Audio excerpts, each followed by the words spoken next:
Welcome to MTH Health, where we discuss health, wellness, and self-care. Today, I'm sharing my personal experience with Brazilian waxing for the first time. Before my appointment, I prepared by exfoliating my skin and avoiding any harsh products. I also made sure to trim my hair to the recommended length. The waxing process was surprisingly quick, taking about 30 minutes. The esthetician was professional and made me feel comfortable throughout. After the wax, I applied a soothing lotion to calm my skin. I also learned about post-wax care tips to maintain smooth skin.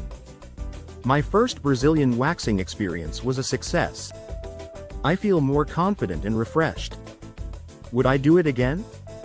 Absolutely. Thanks for watching MTH Health. Subscribe for more health and wellness content. Like and subscribe or watch more videos.